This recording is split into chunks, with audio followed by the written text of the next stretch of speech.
Usapang Kalye covers a wide range of topics including politics, current events, news, cars, food, hidden gems in the metro, the latest trends and fashion, showbiz gossip, and much more.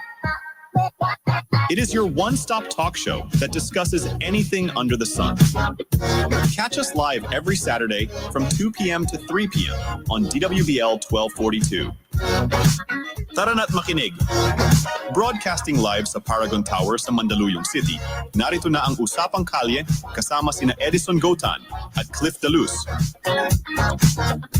Luzon, Visayas at Mindanao at mga kakalye sa buong mundo, muli kaming rumoronda upang makipagbalitaan, kwentuhan at makipagtalakayan sa inyo. Ako po si Edison Gotan, sa ngalan po ni Cliff Deluz. Nandito rin po ang ating mga kasama, si Mara Halipa at si Mariam Aguzar. Good afternoon, ladies. Ayan, magandang tanghali sa ating lahat. Isang oras yan na punong-puno ng kwentuhan at bagong kaalaman. Dito lamang yan mapapakinggan sa Usapang Kalye. Nako, tama ka dyan, Mariam, ano? At thank God, Saturday na naman at nagkita na naman muli tayo, no? Sa mga tagapakinig natin dyan, isang maligayang araw, ano? At Pride Month na naman, yan. Actually, magtatapos na ang Pride Month. So, hello sa ating mga mga LGBT, di ba? Yes, manatili lamang kayong nakatutok sa Usapang Kalye at mamaya ibibigay namin ng mainit at rumaratas mga balita.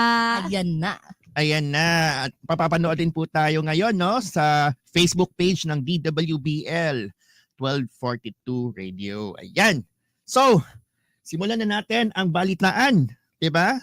Napakainit ng ating mga kaganapan ngayong linggo, no? Sobra. Yes, sa unang bugso ng mga balita, inihayag ni Senador Risa Hontiveros na kinumpirma na ng National Bureau of Investigation or NBI na tumugma ang fingerprints ni suspended Bamban Tarlac Mayor Alice Guo at Guo Huaping.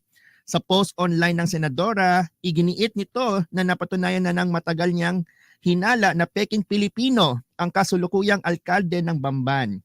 Isaan niya itong Chinese national na nagpapanggap na Pinoy para pamunuan ang mga krimen sa Philippine Offshore Gaming Corporation. Ayan, ani Hontiveros, sapat na nitong ebidensya para patalsikin sa pwesto si Go.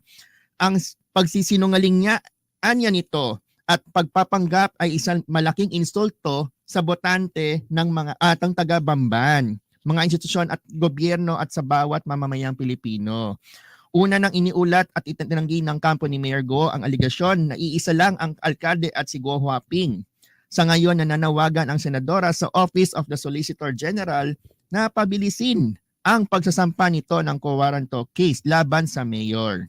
Pagpapatuloy pa ang investigasyon ng Senado sa pagkatao ni Go. Samantala, inasuhan na ni San Juan City Mayor Francis Zamora ang lalaking nagsaboy ng asido sa selebrasyon ng taunang Wata Wata Festival noong Lunes, June 24. Pinalalantad din ng alkalde ang iba pang mga biktima ng karahasan sa nangyaring basaan upang makasuhan ang sinumang nanggulo nito lang nakaraang pista ng lungsod. Ang aksyon ng alkalde ay maaaring nakaraang mag-viral ang pagsaboy umano ng isang lalaki ng asido. Sobra yun, no? Asido. Grabe ang asido. Grabe naman ang mga tao ngayon. Yes. So sinabi ni San Juan City Chief Police Colonel Francis Reglos na habang nagkakasiyahan ang mga residente sa basaan ay dumaan ang isang lalaki na binabanggit ang pangalan sa bahagi ng Aurora Boulevard nang buhusan umano ito ng tubig galing sa kanal. Ikinagalit umano ito ng lalaki at umalis ito pero pagbalik ay dala ito ang muriatic acid. Nako, grabe to ah. Agad nagpasaklolo ang biktima sa pulisya upang agad na maaresto ang lalaki. Bukod dito, may ilan pang umanong individual ang naaresto ng pulisya na nanggulo umano sa event. Ayon kay Reglos, ang mga kasong direct assault, physical injuries, light threat, coercion, unjust vexation at slander ang isasampa laban sa mga nadakip. Tiniyak din ni Zamora na mananagot sa batas ang lahat ng sangkot sa panggugulo at pananakit sa nasabing pagdiriwang na umani ng samut-saring batikos at reaksyon mula sa mga netizens. Grabe, Ed, at Mariam, grabe ang social media din ngayon. Talagang ang bilis ng balita. Talagang nag-trending to. Ano tong sinasabi mo, Ed, na muriatic acid? Ano to? Well, acido siya. So, syempre, Oo. pag ikaw ay nabuhusan nun, medyo Masakit makakasira yun. sa Yes iyong po. skin, di ba? And hopefully, wala namang tinamaan na, like sa mata, nakakabulag din kasi to. Ayan. Sa iba pang mga balita, no, ipinagkabit balikat lamang ni Pangulong Ferdinand Bongbong Marcos Jr. ang plano ng mag-amang sina dating Pangulong Rodrigo Duterte, Davao Congressman Paulo Duterte at Davao City Mayor Sebastian Baste Duterte na tumakbong senador sa 2025 midterm election. Sa ambush interview sa Maynila, inihayag ng Pangulo na isang malayang bansa ang Pilipinas at maaari namang gawin ng mga Duterte kung ano ang gusto nila. Tama naman. Totoo Diba? naman, totoo naman. Sa tanong kaugnay sa posibleng pagtakbo ng Pangulo ng bansa ni Mayor Baste sa 2028, sinabi ni Marcos na marami pang pwedeng mangyari hanggang 2028 at magiging malinaw lamang ang totoong sitwasyon sa paghahain ng Certificate of Candidacy sa Oktubre. So nalapit na, no, sa mga tatakbo, no? Good luck.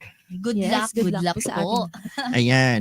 So magkakaalaman niya tayo sa Oktubre kung sino talaga yung mga tatakbo at sino-sinong grupo na naman yung mabubuo. Siyempre, may kanya-kanya na naman silang pinapanigan at gustong suportahan, syempre. Yes, matatandaan kasi natin na inanunsyo ni ni Vice Presidente Sara Duterte na tatakbong senador ang kanyang ama at mga kapatid. Doon nagsimula kasi lahat 'yon. Ay, dun pala. So, parang susunod-sunod din na yan ulit. Yan. Mm. So heto dahil malapit na ang election, next year na. Lapit na. Bilis. Nagbabala ang Department of Interior and Local Government at Presidential Anti-Organized Crime Commission sa posibilidad na magamit sa susunod na halalan ang perang galing sa illegal na operasyon ng Pogo. Ayan. Ayon kay Interior Secretary Benhur Abalos, posibleng makaapekto ang election funds na galing sa illegal activities na sa nalalapit na halalan. Nakakalungkot anya ang mga pera galing sa illegal ay lalagyan ng mga korap na politiko, 'di ba? Kasi maraming perang involved eh. Oo. So, nagiging nagiging cause of corruption din Yes. sa mga local government. Nabatid kasi sa record ng Presidential Anti-Organized Crime Commission na kumikita ng 2 bilyon kada buwan ang operasyon Naku, ang dami. ng Pogo. Grabe 2 naman. billion mga kakalye, no? Talagang inaano na nila yan. Ayan, binigyan din naman ng Presidential Anti-Organized Crime Commission spokesperson Winston Casio na madali na lamang makakuha ng permit mula sa LGU kung korap ang politiko. Di na kasi anya kailangan pa magdokumento ng mga dokumento dahil nabiyayaan na ito ng pondo mula sa Pogo. Ayan, muli nagbabala si Abalos sa mga LGU na masasangkot sa illegal activities ng Pogo. Sinabi niya na magbabasa ng memorandum circular na nag-aatas sa Philippine National Police at local government units na magkatuwang na labanan at puksain ng illegal na Pogo sa bansa. Anya ang sinumang local official na mapapatunayang nakikipagsabuatan o protektor ng illegal na Pogo, ayan, ay tiyak na makakasuhan. Sinampol nga nila dito si Bamban Mayor Alice Go. Ayan, so yan po ang ating mga nagbabagang balita ngayong Sabado. Kayo po ay nakikinig pa rin sa Usapang Kalye dito lamang sa DWBL 1242. Ayan, dami mo namang dalang balita. Yes, nabiinit yung mga balita, no, Oo. Ate Mara? Nabigla kami. Ano yung mga 2 billion na yan? Oo, sana meron tayong 2 billion para Okay, maipamahagi rin natin sa ating mga kakalye, di ba? Ayan. So magtungo naman tayo sa mga pinag-uusapan sa kalye. Ano nga ba yon? May ma-share ka ba dyan, Mariam? Parang yung isa na naririnig ko talaga ngayon is yung EV cars or electric vehicles. Ay. I think ang question kasi, lagi kong naririnig sa aking mga kaibigan na mga nagmamaneho din, panahon na ba para ang Pilipinas ay gumamit ng mga electric vehicle or tinatawag nating EV cars? 'Di ba? Panahon na nga ba? At ano nga ba tong EV cars na to? Parang ngayon lang ata narinig ng mga tagapakinig natin yan. Marami naman nakakaalam ng EV, no? Mhm. Pero ito yung mga sasakyan na hindi gumagamit ng gasolina. Gumagamit po sila ng electric. Battery, Yes. Opo. battery operate. I mean, merong baterya ang electric vehicle, no? At ito ay usually charge natin, 'di ba? Ang lagi kasing concern ng ating mga kakalye, no, sa mga nakagamit na ng EV ay yung tinatawag nating range anxiety. Bakit mayroong tinatawag na range anxiety? Kasi sa electric vehicle, alam mo kung gaano kalayo ang kayang takbuhin ng iyong sasakyan. Mhm. 'Di ba? Ito ang basihan dito kung nag-full charge ka ng iyong sasakyan, kaya niya tumakbo for example ng 600 kilometer. So alam mo na ikaw ay makakarating from point A to point B, Mhm. 'di ba? Pero dahil doon, for example, ikaw ay pupunta ng probinsya. Laging tanong sa atin, saan ako magcha-charge? 'Di ba? Napakakonti kasi ng ating mga charging station sa probinsya. So doon tayo nagkakaroon ng concern, baka pag dinala ko yung sasakyan ko na EV, ma-stuck ako doon, 'di ba? Yes. So, diyan kaya nagkakaroon ng usapan, EV nga ba yung mas okay bilhin ngayon? Hindi ba parang, sorry, pasensya na Ed, pero di ba parang magkakaroon ng problema? Kasi kung katulad dyan, may mga hindi inaasahang traffic, sakuna, o kaya naman biglang nagbagyo. Di ba yung makaka-apekto sa makina netong EV na to? Sa totoo lang, yung distance, for example, kung ikaw ay bibiyahe, no, mula sa iyong bahay papunta sa iyong opisina, kunyari lang ikaw ay nakatira sa Quezon City at ikaw ay pupunta sa BDC or Makati, sa aking kalkulasyon, 1 linggo bago maubos ang iyong charge. So, kung yun lang yung iyong ruta everyday, hindi ka naman talaga dapat mangamba. 'Di ba? At the same time, pag uwi mo naman sa iyong bahay, pwede ka pa rin mag-charge kagad. At meron ding mga charging station, no, na matatagpuan natin sa ating mga mall, no? Ayan. So, ang maganda pa dito, sabi nga nila, madalas bakante yung EV charging station. So, pwede ka mag-park din doon habang nag-charge. 'Di ba? Pero meron din nauuso kasi ngayon, no, yung tinatawag naman nating mga hybrid. 'Di ba? Ito naman yung gumagamit pa rin ng gasolina, pero partly habang tumatakbo din yung yung pinaka electric powertrain niya para mapababa yung konsumo din ng gasolina. And yung EV cars din po, meron din po yung mga nakita ko po na at nabasa ko po ng mga benefits po sa environment po natin. Katulad po nung nababawasan po yung sa air pollution.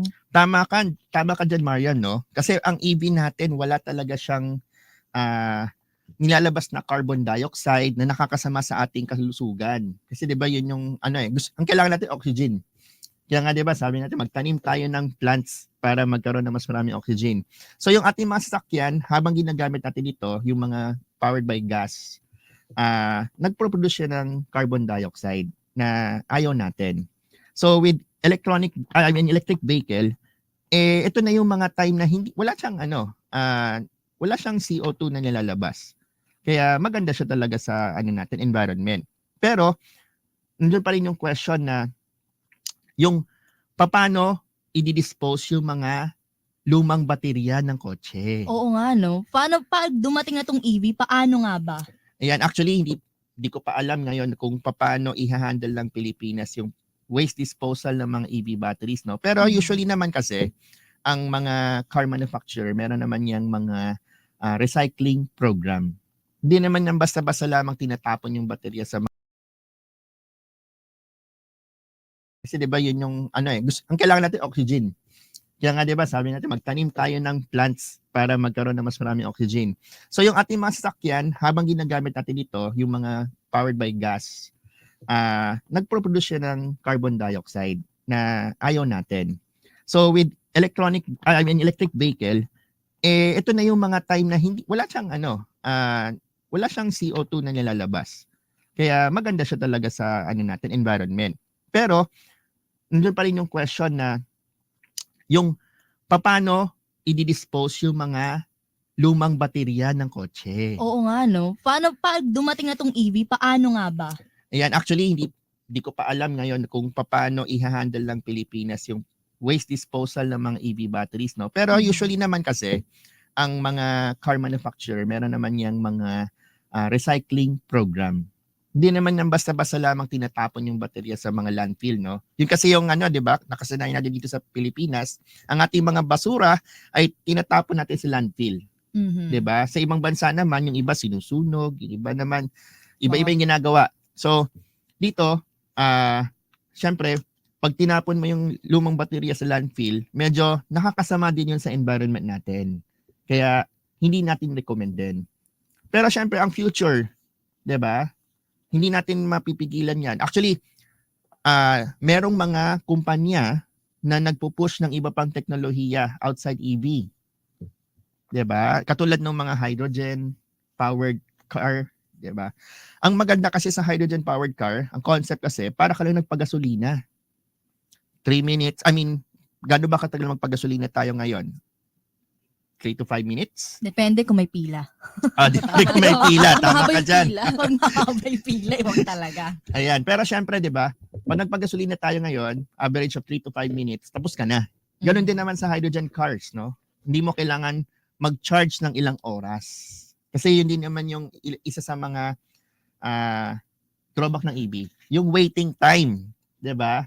Pero kung nasa routine mo naman ang pag-charge, no? Parang 'di ba para tayong gumagamit ng cellphone natin sa bahay.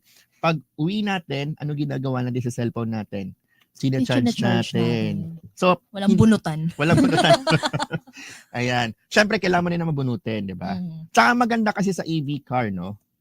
Kapag tayo ay naka-solar panel sa bahay. 'Di ba? Kasi wala ka nang babayaran na kuryente. Ang laking tipid. Laking tipid nun. Pero kahit na based sa estimate natin, no, kapag ikaw ay magkaroon ka ng EV na car at ang ginamit mong kuryente ay galing sa Meralco, makakatipid ka pa rin at least 50 to 70% versus yung sa presyo ng gasolina. So malaki pa rin ang benefit, no, in terms of cost. Nagkakatanong lang, magkano yung kotse na bibilin mo? Ayun nga talaga yung tanong ko. Nasa isip ko yan, magkano kaya itong EV na to? Parang gustong bumili. Ayan. Ano ba yan? Mga sapat ba sa budget ng mga Pilipino? Sa tingin mo ba, Ed? I think kaya naman.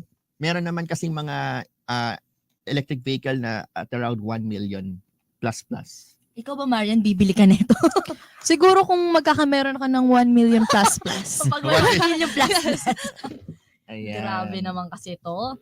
Oo, pero syempre ang masasabi ko lang, no, iyan ay parte ng improvement ng teknolohiya. So sooner or later, marami pa rin ang mag-a-adapt niyan. 'Di ba? Kasi sa Pilipinas madalas naman nahuhuli tayo sa pag-adapt ng bagong teknolohiya, 'Di ba? Kunyari na lang yung paggamit natin ng e-wallet katulad ng GCash, 'di ba? Sa ibang bansa, ilang taon na nilang ginagawa 'yon. Ngayon, sa Pilipinas, lately pa lang natin after pandemic, medyo na nakikita yung mass use nung pagbayad via e-wallet, 'di ba? So ganun din sa mga ibang teknolohiya katulad ng EV. So hopefully, dumami pa yung mga users ng EV, no? Kasi ako naniniwala ako malaking tulong. Hindi siya para sa lahat, ngunit maraming tao pa rin ang makikinabang sa EV. Kasi sabi nga natin, hindi lahat ng ginawang bagay ay fit para sa lahat ng tao. Tama po yun. Ayan. Tama naman. Sige. At ano muna tayo, no? Usap muna tayo about iba pang mga topics natin for today kasi ang dami nating pag-uusapan. Oo, ang dami. Balikan lang natin yung sa Wata Wata Festival ng San Juan.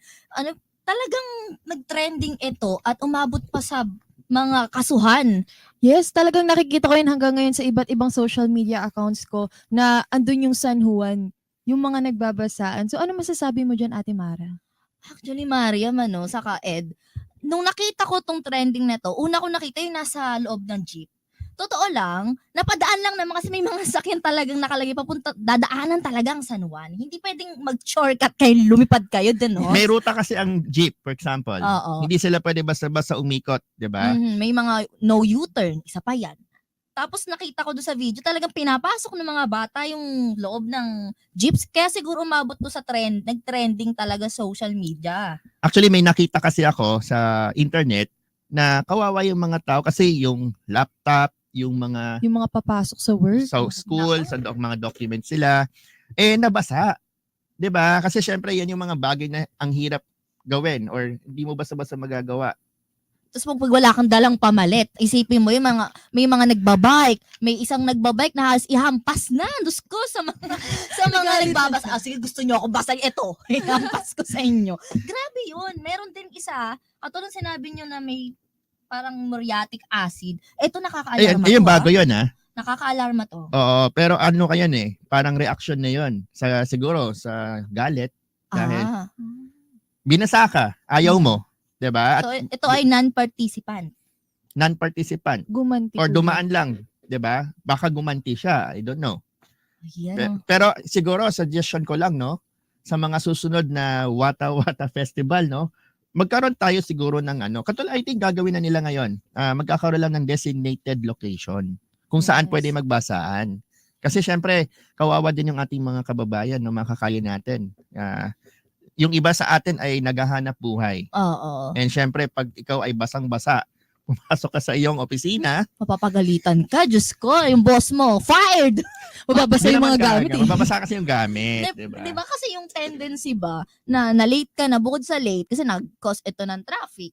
Ang tanong nga ng mga netizen, hindi naman lahat taga San Juan para mag-celebrate. Pero di ba kasi nga, binubuhay natin si Saint John kung saan nagbabaptize siya using the holy water. Yun ang nila, pagbuhay nila, pagsariwa nila sa buhay ni Saint John at sa mga pinamalas nitong mga binahagi nito sa atin. Kaso nga lang, ito na yung umabot na sa punto ng kasakitan, may mga naperwisyo, mga sa taxi na to meron na yan sa taxi talagang yung Puwersa ang binubuksan. isa yun. Yes, di ba? Grabe, di ba napanood mo? Actually, yan yung isang bagay na gusto ko sanang ipakausap din, no, sa ating mga kakalya, no. Pag mambabasa tayo, wag nating pilitin. Kung ayaw nila, wag nating pilitin buksan ang kanilang mga sasakyan. Yung iba kasi hinaharang pa yung sasakyan. Pipilitin buksan yung bintana para basain lamang. So, syempre nakakalungkot dahil yun nga, hindi natin malaman kung may masisira ba tayong property or may mapeperwisyo ba tayong tao. Ayan. So, syempre, ngayong Sabado, kayo pa rin ay nakikinig sa Usapang Kalye. Dahil natin Ayan. pag-uusapan pa rin, no? Di pa tayo tapos, mga kakalye. Time check, it's 2:21 na ang hapon sa buong Pilipinas. Parang bilis ng oras ngayon, Ed and Maria. Hindi din nauubos yung mga topics natin. Oo, no? marami pa nakapila. Kulang nga Okay. isang oras sa atin, sa totoo lang Pwede ba tayo mag-extend? Ay, nako. Hanggang 5 oras. Ay, joke lang. Ayan. So, sa mga nakikinig po sa atin, no, maaari nyo rin po kaming mapanood ng live sa DWBL Facebook page. Ayan. Paki-follow na po kami para sa mga update na mga chika. Yes, may bago na po tayong Facebook page, Usapang Kalye. Yes, like and follow nyo po para updated po kayo sa aming mga ina-upload and mga lives. Ayan. Siyempre, isa rin sa mga naging trending topic ngayon, yung sa taong nawalan ng pera sa isang bangko. Anong bangko ba to? Parang pwede bang magbanggit ng I think siguro okay lang naman. Oh, pwede. Dahil ano naman siya, nagkalinawan na naman Mhm. kung ano yung nangyari, no, sa BDO. 'Di ba? Kasi yung nag-viral na post ng isang lalaki, nawalan daw siya ng 300,000+, 'di ba? Sa Oo. kanyang account through online banking. Oo. Ayan. Pero kinalauna nalaman din na ang nag-withdraw pala ng kanyang pera ay kanya rin kamag-anak. Ay, naku. Aray ko! Bakit naman ganon?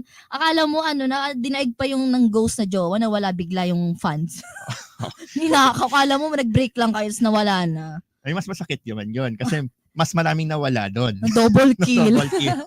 Aray ko. Dapat pero susunod, maging aware na lang din yung mga tao. Kasi ito, nagte-trending. Ang bilis talaga social media, Mariam and Ed. Kapag pinost mo agad at marami ka na paniwala, nako, talagang magkakaroon ng misconception, magkakaroon sila ng mga kanya-kanyang opinion, which is katulad niyan, hindi naman pala legit pa o hindi pa na-check ng maayos. Yes. Actually, dapat tayong pabugso-bugso ng damdamin. Yung bugso ng damdamin natin, i-control natin, no? Kasi kapag tayo ay galit o marami tayong iniisip, kadalasan kasi hindi meron tayong mga nagagawang pagkakamali, 'di ba? Minsan parang feeling natin tama 'yung ginagawa ko. Kailangan ko ilabas 'to. Pero hindi natin alam na possible may iba pala akong maapektuhan. Mali pala 'yung sinasabi ko. Magko-cause pala ako ng issue na wala naman talaga. Ayan yung sinasabi nilang think before you click, di ba po? Kasama na rin 'yon, no? Syempre, ang think before you click, ano naman 'yan sa personal security din natin. Pero dito kasi nag-post siya kasi ng kanyang video. Syempre, hindi natin siya masisisi din na wala ka na malaking pera na iyong pinaghirapan. Tapos, ang unang sinisisi natin, di ba, sino ba? Usually, bangko. Pero, sometimes, hindi natin alam, tayo rin pala minsan ng may pagkakamali. Kasi, minsan, karamihan sa, mga kababayan natin, mga kakalye, meron silang joint account, nakalimutan. Yun lang. O kaya naman, Kalimutan lang yung pala. cellphone nila, yung password ng kanilang mga banking account, alam ng buong barangay. Yan ba yung 1, 2, 3, 4, 5? Napakadali naman. Mga kakalye, wag po natin gagawin yan, no? Ang ating mga password, wag naman pong 1, 2, 3, 4, 5. And hindi ko rin po i-recommend ang birthday or birth year kasi madaling hulaan. So, ganyan kasi ba kadalasan yung mga ginagamit na password ng ating mga kakalye, no? Kapag gumagawa sa bangko, kung saan-saan pa, usually birthday, birth month. Ayan. So, wag na wag po natin gagawin yon para sa ating safety. At syempre, katulad nga nung sinasabi natin, no, bago tayo mag-post din, ano muna natin? Tingnan muna natin, makipag-usap muna tayo. Alamin muna natin yung totoong nangyari. Kasi ayaw din nating maka-cause ng anxiety, no? Siyempre, kung nalaman ng ibang tao, ay, may nawalan ng pera sa bangko, meron din akong pera doon. Anong pwedeng isipin ng ibang tao? Lalo na kung same kayo ng bank na meron. Grabe, kakabahan talaga. Ang dami pa naman nawawalan ng pera ngayon. Pero syempre, sa ibang kadahilanan. Oo. 'Di ba? Ayan. So, ano pa ba ang ating mga Ayan, tamang-tama ito dahil kayo po ba ay nagjo-jogging? Or nag-e-exercise madalas? exercise, amidado ako paminsan-minsan. Wow! Kasi ngayon, nakikita ko yung trending na running era. Kayo ba? Nagkameron po ba kayo ng running era? Ako kasi nagkameron ako ng era na yun nung bago ako sumali ng pageant, talagang nagjo-jogging ako, tumatakbo ako. So, isa yun sa mga ginagawa ko bago ako sumali ng pageant. Nice. Healthy So, living. yan ba yung iyong sikreto para maging sexy? Ay, meron naman po. Siguro po yung, syempre, tamang pagde-diet din. Kasi nagkaroon ng ganitong era bago, nung merong huge fun run. So, kilala niyo ba yung Beanie? Ay, oo. Lagi ko naririnig lately yun, no? Madalas social media yan. Kasi nung panahon ko, ang uso sa amin, batang kasi ako 90s . Naku, yan na. Nagkaano Nagkaano na ng edad. edad. Pero sa totoo lang, nung panahon namin, ang sikat, no? Mga Britney Spears. Siyempre, pag sa local, meron din tayong yung mga banda. 'Di ba? Yan yung panahon din yung mga Eraserheads, mga kung sino-sino pang mga sikat na local bands. So, ngayon, the last ko nga narinig yung Beanie. I think this is a good girl group, no? Nakita ko kasi yung mga video nila sa internet. Magaling yung performance nila, in fairness. And sumikat sila. Meron nga akong 3 kanta na sobrang LSS ako eh. Isa doon yung Pantropiko, yung Salamin-Salamin, at pangatlo yung Ang Buhay Ay Di Karera. Pwede ba i-sample mo yan? Wow! Yes, sample! Napasample din Grabe. si Mami. Maigsi lang yun eh. Yung, ano yun? Huwag mag-alala, buhay ay di karera. Ganon. Grabe, Yes. mapapapalakpak ka talaga. Napasample. Napasample pa. Ang ganda. Para sa ano ba ibig sabihin nito? Parang ang lalim ng buhay ay di karera. So, ginamit din nila tong kantang to kasi gumawa sila ng Beanie Root. Isang miyembro ng Beanie, si Beanie Aya, gumawa siya ng ruta.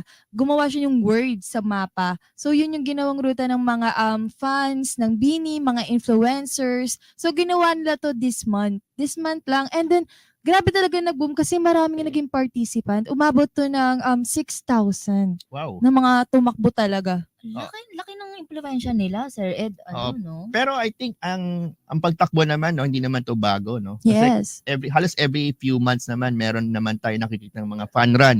Kadalasan ito ay ginaganap sa BGC o kaya naman sa Luneta. Pero ano bang pinagkaiba nitong Bini Fun Run na to na naganap few weeks ago? So dito kasi yung mga napanood ko, sinasabi nila na ginawa daw nila ito or sumali sila para makipag-socialize and ginawa din nila ito para malabanan yung mga silent battles nila. O, yung mga may anxiety pala. Yes. Ang Talagang galing. nakakatulong yung Bini sa mga kabataan at saka sa mga yung iba pa na merong silent battles. Oh, maganda rin pala. Hindi lang no, pag sinabi namin, kakasal po mo, bini ka ng bining. At least ngayon, bakit anong ginawa mo sa labas? Tumakbo po ako kasi po sinuportahan ko yung bini. O, di ba? May magandang May impact positive din impact. pala. Yes. Hindi, saka 'di ba kadalasan din naman ng mga fun run, no. Napapansin ko lang meron din silang mga beneficiary na tinatawag natin, no, wherein they donate portion of the proceeds, yung mga kinita din ng fun run. Kasi 'di ba usually para din sa kaalaman ng mga kakali natin na hindi pa sumasali o hindi pa nakaka-join ng fun run. Paano ba nangyayari 'yun? Paano ba nagsisimula 'yun? Kasi 'di ba narinig natin merong 5K, 10K, 'di ba? Syempre alam natin yun yung distance, no?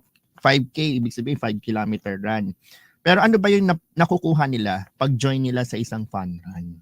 So isa na dito yung nakakabuo sila ng friendship, mga nakakausap sila ng mga iba't ibang tao, connection. So ayun yung nabubuo nila dun sa mga fun run. And then meron din kasing magandang epekto yung pagtakbo. So isa Katulad ng na dito yung sa cardiovascular. Alam niyo po yun? Yun po yung parang mas napapatibay po. And nababawasan po yung mga sakit. May mga sakit sa puso. Yes. Ayan, para Pero exercise sila. pwede bang sumali ang may mga may sakit sa puso kunyari? Pwede bang sumali? Siguro depende po kasi yun. Siguro kailangan mo na magpa-check muna sa doktor kung kaya ba nila takbuhin yung ganong kalayo or kung meron lang bang ibibigay sa kanila na yun lang yung dapat nilang takbuhin. Sa bagay, actually, tama nga naman sinabi mo, no? Kailangan talaga magpa-check tayo sa doktor bago tayo gumawa ng isang heavy na physical activity. Pero actually, hindi lang naman before joining a physical activity. Actually, we recommend na taon-taon magpa-check up tayo. Yung, di ba meron tayong tinatawag na annual physical check-up din. So, dito kasi, nalalaman natin kung meron ba tayong mga sakit na alam mo yun, kasi kahit napakalakas mo, minsan meron ka na palang konting damage sa iyong katawan. Oo. Na malalaman mo lang kapag ikaw ay nagpa-check.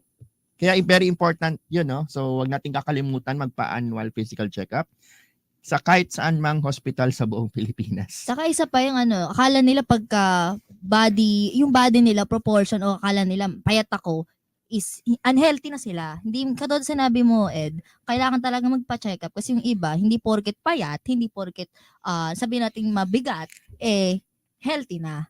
Kaya kailangan mga kakalya, no, yung sarili natin, ingatan natin, lalo sa panahon ngayon, tag-ulan, init bigla, so yung mga nasa biyahe, yung mga nakikinig syempre natin dyan, mag-iingat po Yes. tayo palagi. Ayan, lalo na ngayon, maulan ba sa labas? I think maulan. So, ingat-ingat po at tayong mga kakalya, no? Huwag kalimutan magdala ng payong. Tatawa kami yung mga hindi namin makasipat. Umuulan ba? Sinisipat Kasi namin. na medyo umuulan. Oo. So, baka sa ibang parte ng Metro Manila umuulan na rin. Ayan. So, magandang balita muna tayo. College entrance exam fee ay na-waive na. So, meron tayong bagong-bagong batas na naglaps na into law, no? Ito ay tinatawag nating Republic Act 12006 o tinatawag na Free College Entrance Examinations Act. Okay? At nire-require nito ang mga higher education institution, no, na magbigay ng libreng entrance exam sa mga disadvantaged students. Siyempre may mga requirement yan, hindi naman yan para sa lahat ng students, no? Una, dapat ikaw ay Filipino citizen. Siyempre. Tapos, ikaw ay dapat ay parte ng top 10% of the graduating class. So kailangan magsikap din, no? Sa high school pa lang, 'di ba? Very important. It of course, kailangan din ikaw ay yung household income mo ay below the poverty threshold as defined by NEDA. So technically mahirap para to sa mga mahihirap naman talaga, 'di ba? And syempre kailangan mo rin mag-apply. Okay? Para mag-aral. Hindi naman yung ibibigay na lang sa iyo basta-basta. Kailangan ikaw din mismo mag-apply ka and maipasa mo yung requirement ng eskwelahan na papasukan mo. Siyempre, primary dyan is yung entrance exam. Kasi yun nga yung waive na fee. Oo. Diba? Pero maganda to, no? Kasi for me, kahit sabi mong ang entrance exam, usually magkano na ba ngayon? Wala akong idea. Ikaw ba, Maria, may idea ka? Yung nakita ko sa isang school, merong 600 to 1K. 600 to 1K. Pero Entrance exam pa lang. Yes oo, po. entrance exam pa lang po yan, no? So, yan kasi yung, by the way, yung entrance exam, ito po yung examination na kinukuha ng mga estudyante para mag-gauge kung tatanggapin ba sila sa kolehiyo Yes na po. gusto nilang pasukan. Kaya very important yan para sa ating mga kakalye, lalo na sa ating mga graduating students. Ayan. Dami. Laking tulong nito sa mga lalo na sa mga kapuspalad natin dyan na gustong mag-aral, no? Oo. Actually, ako kasi nakapagturo ako sa college before. So naintindihan ko yung yung mga estudyante na naghihirap, 'di ba? Pinipilit mag-aral. Nakakausap ko sila and natutuwa ako kasi nandun pa rin yung nila, yung kanilang fighting spirit. Dedikasyon. Kailangan kong gawin to para umudlad ang pamilya ko, umudlad ang buhay ko. 'Di ba? At makatulong ako. So, usually naman ganun yung reasoning natin, 'di ba? Para makatulong sa pamilya. Yes. Kaya tayo nagsusumikap mag-aral. Ayan. Pero syempre, kung meron pa kayong iba pang good news, no, or gustong pag-usapan namin, pwede kayong mag-email, no, sa ating Oo. official email, usapangkalye@hubnab.com. Ayan, di na kayo mahihirapan mga kakalye. Talagang ginawa na namin ng paraan para sa Yes. inyo lahat yan. Kasi maraming nagpi-PM sa akin. Ano ba yung topic na gusto nilang pag-usapan? So ayan, magbigay na po tayo ng ating official email, usapangkalye@hubnab.com. It's HUBNOB.com. Ayan, napaka specific. Binigay niya na yung spelling. Ganyan Mag-set talaga. na ngayon ng topics na pag-usapan. Ganyan talaga si Ed. Talagang niya yan. Minimake sure niya na kayo ay makakapag-message if ever sa mga gusto nyong i-recommend na mga topic para sa next week. Diba? Yes. Kasi every Saturday tayo nagkikita-kita, no? Mhm. 2 o'clock to 3 o'clock ng hapon. Dito lamang sa DWBL 1242. Ayan. Napapakinggan din po tayo sa Facebook page. Papanood tayo actually, live na live sa Facebook page ng DWBL. Ayan. Oras po natin ay 2:36 ng hapon sa buong Pilipinas. Ay, grabe. Bilis! Ang bilis ng oras, Maria. Kalahati na agad. Ayan. Di pa natatapos ang June. Pero banggitin na natin yung mga LGBTQ++. Ang daming plus. Oo, kasi dati LGBTQ lang. Oo. Tapos nagkaroon ng plus. Oo. Yung mga mga confused sa kanilang mga kasarian. Actually, Diba? ayokong tawagin confused. Paano siya? Kasi for me, alam nila yung gusto nila. Mhm. It's just that hindi lang siya, kumbaga, originally hindi lang siya norm. Hindi pa open yung iba. Yes. Ano- Pero syempre, dumadami na yung mga tumatanggap din sa kanila. Actually, alam nyo ba, nagsimula ito noong 1969. Wow, tagal na pala. Oo, parang 50 years malagpas. Kasi dati hindi naman talaga open, lalo na nung kapanahonan ng ninuno natin, no? Hindi talaga open, di ba, Mariam? Yes, and tinatangkilik na din to kasi yung Pride Month is nagsisimbolo ng unity Mhm. para sa mga ating LGBTQ+. So yun ba yung reason bakit yung flag na usually nakikita natin is iba't ibang kulay. Yes, rainbow. Yeah, Rainbow. rainbow. Yan na nga, alam mo, napakagandang kulay. Kasi makulay ang sinisimbolong makulay ang buhay nila. Talaga naman, di ba? Nagbibigay kasiyahan, lalo na yung mga gay, mga transgender. Wala naman tayo na ano, pero napakasarap nilang kasama. And dati, kasi hindi sila open. So, yung mga ninuno natin, sabihin natin may mga same karelasyon, hindi open sa madla. Pero right now, hindi pa rin naman officially Mhm. aprobado yung same-sex marriage dito sa Pilipinas. Oo, pero magugulat In spite kayo. of that, Dalawa na lang ang bansang walang same-sex marriage. Vatican at Pilipinas. wow. 'Di ba? Actually, ayun ang tanong ng mga LGBT natin dito sa community. No? Bakit ang Pilipinas daw po, wala pang, alam mo, same-sex? Bakit nga ba? Unang tanong eh. I think ang isa sa mga dahilan dyan, no, syempre yung ating church tumututol din dyan. Oo. 'Di ba? And knowing the fact na ang Pilipinas ay majority Catholic. 'Di ba? So, isa yun sa malaking factor kung bakit siguro nahihirapang umusad yung batas, no? Na same sex. Actually, meron silang mga SOGI bill.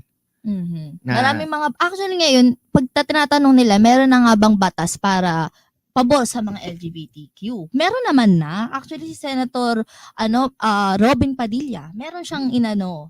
Oo, hindi ko na nga lang siya maiisa-isa, pero meron. Kasi ang sabi ng ibang mga LGBTQ, no, dahil ang banyo talagang pang dalawa lang, babae at lalaki, meron bang pabor sa kanila? Kasi wala na nga same-sex marriage, pero meron naman, ang sabihin nito, may kalayaan silang express ang kanilang sarili. Ito ang inano ni Senator Robin Padilla, na may karapatan sila, at least doon nabigyan man lang sila ng kalayaan, kasi hindi pa naman naipapasa itong same-sex marriage, dahil ilang beses na atang pinasa ang panukalang ito, pero hindi pa rin napapasa. Ilang beses na to, hanggang Senate, ewan ko kung gaano katagal na, pero sobrang tagal. Malalaman natin kung ito ay uusad, no, sa Mm-mm. future. Hopefully, ako naman ay nakikisama ako sa ating mga LGBTQ+ community, no? Kasi tao pa rin naman sila eh. 'Di ba? Hindi dapat natin sila kinahihiya. At the same time, wala naman silang ginagawang masama. It's just what they want to be. Kumbaga sabi nga natin buhay nila 'yan. Sila bahala.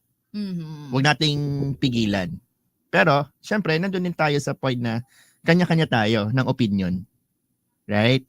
Ayan. Ano pa ang pwede nating pag-usapan? Dahil ang dami pa dito. Naku, mukhang marami pa nga ito. Alam mo, Ed, bukod sa Pride Month, sinasabi ko lang din to sa mga nasa province, yung mga magsasaka natin dyan. Wala silang issue. Pero nakakatuwa lang na hinihikayat natin yung mga magsasaka na talagang yung process nila, same pa rin. Alam mo, marami ng mga technology, sabi mo nga, nag-i-evolve na ang technology natin ngayon. And may mga machines na tumutulong para mapabilis ang pag-ani ng mga palay. Pero talaga dito sa ibang province, katulad na lang Nueva Ecija, tinatry pa rin nila na hanggat maaari yung process nila makakatulong pa rin sa mga mamamayan na may marami pa rin silang trabahador. Kasi alam naman natin siguro na ang mga machines pinapabilis at nakakawala din ng trabaho para sa iba. Kasi mamamayan natin, yan ang pinaka-trabaho nila. Actually, ang pananaw ko dyan, medyo naiiba. Mm. Kasi, ang paggamit ng mga modernong makinarya para sa mga magsasaka, malaking naitutulong nito kasi napapabilis yung proseso ng pagtanim at pag-ani. So anong impact nun? Dadami yung kanilang maaani, madami silang pwedeng ibenta. At the same time, lalaki ang kita nila.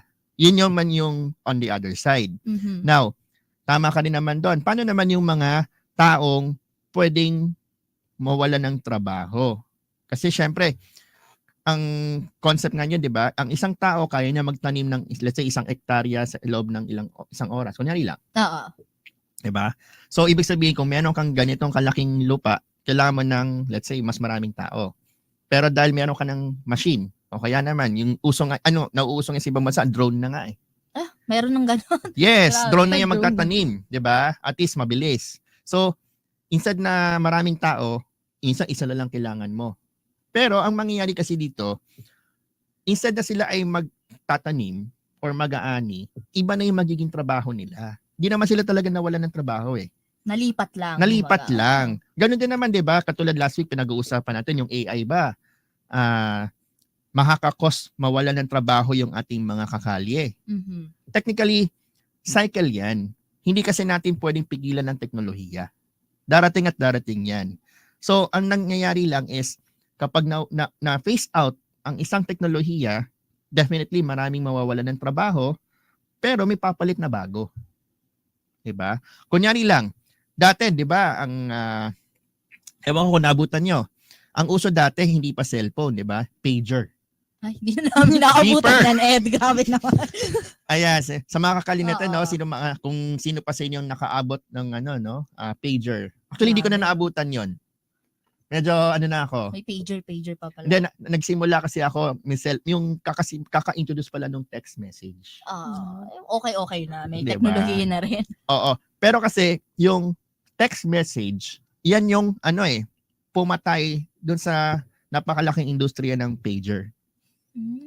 Anak ko, may natutunan na naman tayo dito, Mario. Ang biglaan. Diba kasi dati, pag gusto mo magpadala ng message, Mhm. tatawag ka sa landline number eh. Oo. Tapos merong call center operator na sasagot sa'yo, sasabihin mo yung message mo sa kanya, tapos siya yung magpapadala.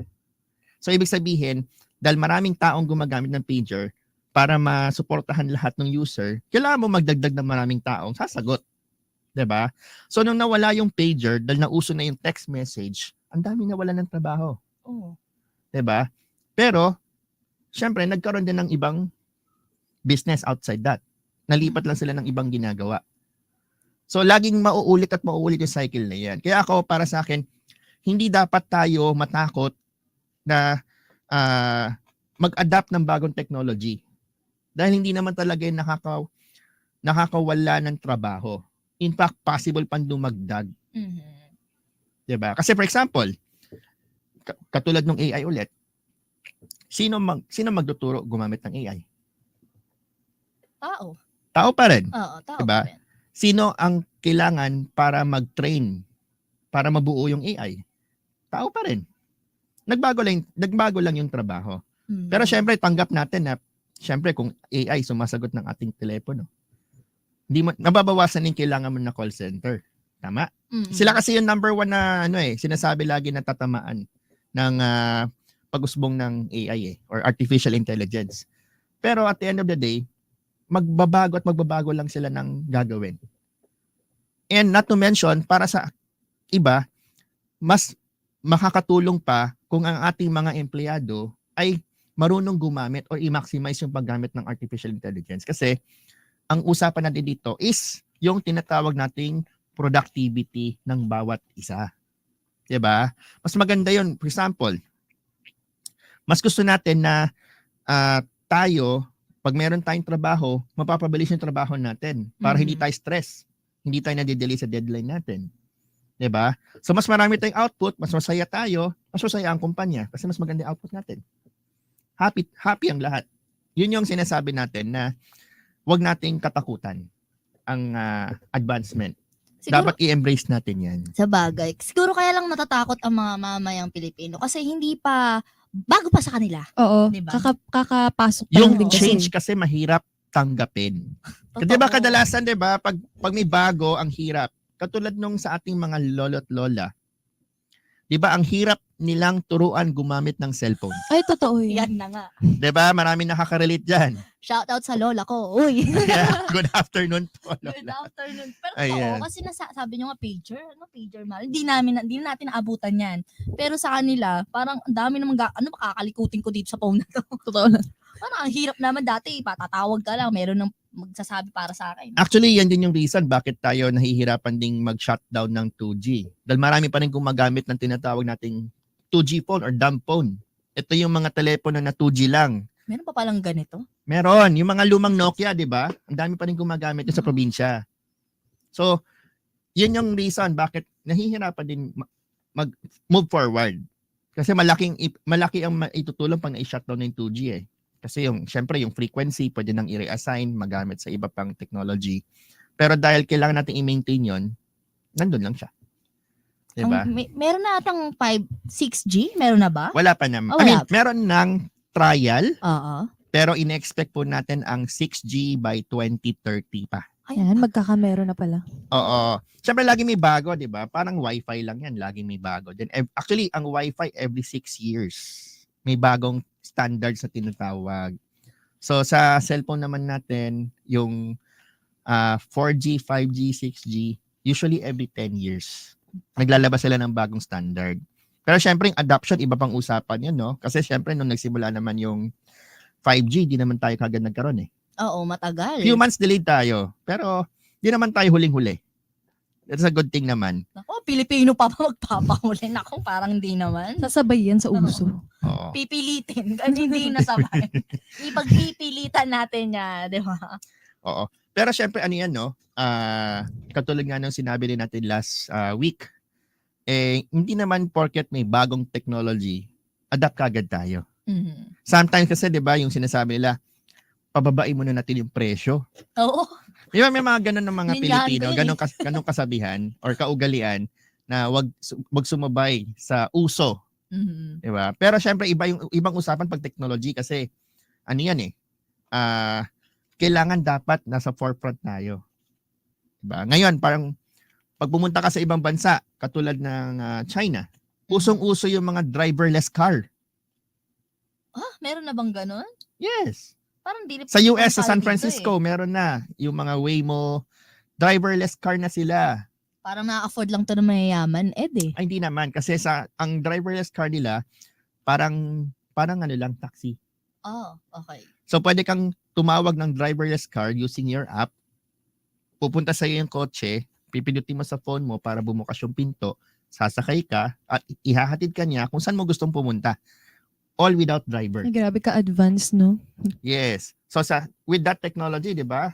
Siyempre, isipin natin, ang pwedeng mawalan ng trabaho ay mga driver. Taxi driver. Yan na, kasi yun ang iniisip ko na naman ako. Yan na naman. Yan. Pero sa totoo lang, once again, magbabago lang ulit ng gagawin. Magkakaroon ng panibagong opportunity for a lot of us. 'Di ba? Siyempre, gusto natin 'yon, maganda 'yon kasi imagine niyo na lang, no, may traffic kaya sa Pilipinas kung lahat ng sasakyan natin ay driverless. Napaisip ako. Napaisip Mari. Nag-loading din ako dun. Oo nga, pero di ba may ano yun? Parang may downfall na baka mamaya mag-malfunction yung machine o Yes. yung ano. Pero usually naman Magkabungkuan sila. they built a safety naman eh. In fact, yung mga trials sila is very impressive. Hmm. Minsan nga, 'di ba, meron silang kahit sa YouTube pwede po natin makita na mga kakalya yung mga sample ng mga test nila. 'Di ba? May biglang dumaan sa harap, tumigil mag-isa yung sasakyan. Saka actually, sa totoo lang, yung mga driverless car, no, sa US for example, meron din yung may mga nakabantay din ng mga Pilipino. May mga bantay din pala ito. Ironically, yung kanilang support, no, kasi pwede ka doon tumawag ng support. Kunyari may issue or meron kang concern habang ikaw ay nakasakay sa driverless car. Ang mga sumasagot niyan, yung iba galing din sa Pilipinas. So ibig sabihin, nagkaroon ng bagong technology, nagkaroon din ng bagong klase ng trabaho. Iba na yung ginagawa ng ating mga support. Kung dati, 'di ba, kadalasan ang mga support natin dito, technical support, Oo. typical, 'di ba? Sa bangko, sa mga software company, 'di ba? Kung ano-ano pa, sa telco. Pero ngayon, ang sinusuportahan na rin ng ibang mga natin sa call center ay yung mga sumasakay ng driverless car. So, ito pala yung sinasabi mo, Ed, no, na hindi mawawalan ng trabaho sa bagkus, magkakaroon pa kayo ng opportunity for better work in the future. Yes, kasi nagbago lang. Di siya nawala, 'di ba? Pero normal naman kasi yung yung pag sinabi mo kasi nawalan ka ng trabaho, yes, talagang directly Negative yung ano. negative yung connotation eh. Pero if you look around, 'di ba? Malay mo may better opportunity for you. Kailangan mo lang kasi ang sinasabi natin dito, ang gusto nating iparating is we need to look outside the box. Huwag tayong mag-stay dun sa ating munting hawla. 'Di ba? Embrace mo yung Totoo. pagbabago. Actually, mahirap yun, no? Sabi rin, change is hard. parang nag-change ka ng career mo. Tapos hindi mo alam yung pinasok mo. Isa yun eh. Pero kasi ang buhay kasi dapat continuous learning yan eh. Ah. Hindi dapat tayo tumitigil sa pag-aaral. 'Di ba? Katulad ngayon, kahit graduate ka na, habang ikaw ay nagtatrabaho, nag-aaral ka pa din eh. Mhm. 'Di ba? Hindi lang yung inaaral mo ay hindi lamang limited doon sa iyong trabaho, kundi pati yung life lessons na tinatawag natin. Habang magkakaroon ka ng experience, habang na-expose ka sa mga bagay-bagay, eh mas lalo kang nagiging mature. Mhm. Ayan, Mas, 'di ba? Kasi syempre, no, ang life experience din talaga iba. Iba ang nabibigay sa ating impact. Unlike dun sabihin natin nag-aral, pero pag labas mo ng eskwelahan, merong ka ring matututunan. Matututunan, yes. Oo. So Yeah. kaya sa mga kakali natin, don't stop learning. Yan, si Sir Ed na nagsabi, naku, napapasir tuloy ako. So, Oo. Hindi na ako nagtuturo ngayon ha, pero kasi tuturuan. sabi niya nagturo daw siya sa mga estudyante. Ayan. So mga kakalye, no, kayo pa rin ay nakikinig sa Usapang Kalye, our time, no? Anong oras na ba? 2:54 ng hapon sa buong Pilipinas. Ayan. Bilis ng oras. Pero salamat po sa pakikinig at wag po kayong magsasawa na makinig sa DWBL. Yan. Yes, at marami pa tayong susunod na mga live. Yan. At matanong ko lang, Maria, kasi napag-usapan na rin yung sa school. Kasi nag-aaral ka pa ba? Apo. Nag-aaral. First year. Mag-first year pa lang po. Ayan. Ay, ang galing naman. So, nag-aaral pa siya. Kasi kanina, feeling ko, interesado siya, sinasabi ni Sir Ed na AI. Siguro naiinisip ni Maria, ano kayang matutulong nitong AI sa school ko? Ayan, nabasa ko na iniisip. Actually marami, no? Syempre wag mo gagamitin sa paggawa ng mga report. Yes, hindi naman. Pero actually, yung AI kasi ay makakatulong sa pag-research din. Pero hindi lang siya recommended na yun yung pagbabasihan mo ng information. Kasi dapat ang pag-aaral or pagre-research, binabalidate mo rin yung datos na nakuha mo eh.